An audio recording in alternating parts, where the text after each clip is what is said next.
Só que essa é uma estratégia que tem sido bastante utilizada, é como se o presidente Lula estivesse comendo por fora na solução, não necessariamente numa negociação com os Estados Unidos, mas em diálogo com outras autoridades do mundo que, de alguma forma, também foram impactadas por esse tarifaço. É o exemplo do telefonema do presidente Lula para Emmanuel Macron. Então, ele já conversou com Vladimir Putin, já conversou com autoridades canadenses, agora liga para Emmanuel Macron para falar sobre esse tarifaço e repudiar, inclusive, essas sanções que foram aplicadas pelos Estados Unidos. Vamos, então, aqui conversar com o Luca Bassani, porque nesse papo, o presidente Lula reforçou a necessidade de uma negociação agora entre Mercosul e União Europeia. Então, se não consegue em outras vias, agora aproveita a crise para tentar emplacar esse acordo comercial. E aí, o Luca Bassani, o que você destaca para a gente? Bem-vindo. Exatamente isso, Evandro. Boa tarde a você, a todos que nos acompanham. O telefonema entre o presidente Lula e o presidente Emmanuel Macron, ele tratou de 4 pontos principais. O primeiro, o presidente brasileiro repudiou todas as tarifas dos Estados Unidos para o Brasil e disse que possivelmente poderá até apelar para a OMC, disse que estas medidas elas são contraprodutivas para o comércio global. O segundo ponto, ele tem a ver exatamente com um pedido para que o presidente Macron tire os entraves necessários e aquele acordo que está há mais de 20 anos tramitando entre União Europeia e Mercosul possa ser referendado até o final deste ano de 2025. Segundo o que disseram assessores mais próximos do presidente Lula, Macron se comprometeu a ajudá-lo neste quesito, nem que seja com algumas mudanças necessárias dentro daquele texto que, como nós sabemos, é meio problemático para a visão brasileira no que diz respeito à proteção ambiental. Alguns daqueles critérios eram muito difíceis de serem cumpridos, segundo o próprio governo do Brasil.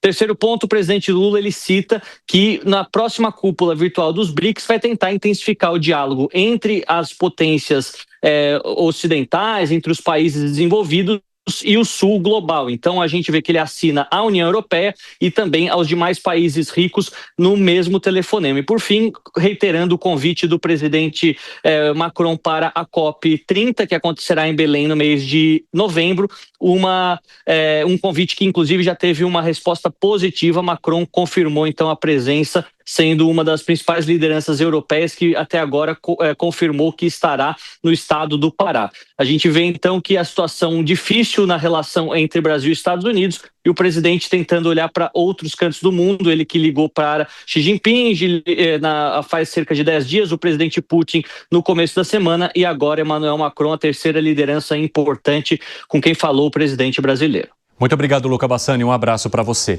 É interessante que é o seguinte, acontece um redemoinho aqui no Brasil, deixa eu ligar para o Macron para tentar passar esse acordo da União Europeia com o Mercosul. Teve o tarifaço, deixa eu ligar para o Macron para ver se ele começa a relaxar um pouco e liberar esse acordo.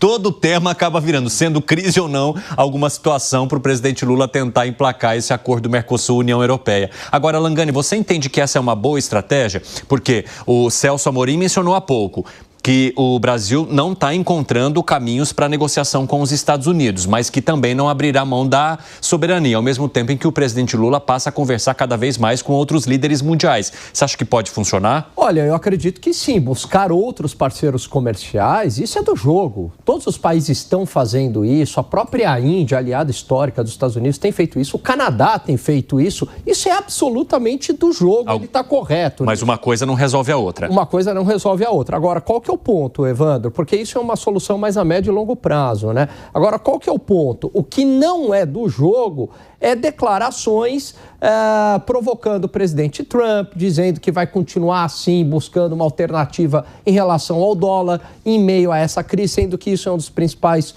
problemas aí que geraram o tarifaço, medindo forças com o presidente. Isso não contribui em nada. Então, nessa hora, você não tem que ficar jogando para a torcida, você tem que ter um discurso muito mais sereno e, claro, vai buscar alternativas, porque isso também pode exercer uma pressão nos Estados Unidos, né? Isso tem muito mais efetividade do que um discurso inflamado. José Maria Trindade, como é que você avalia os caminhos até aqui?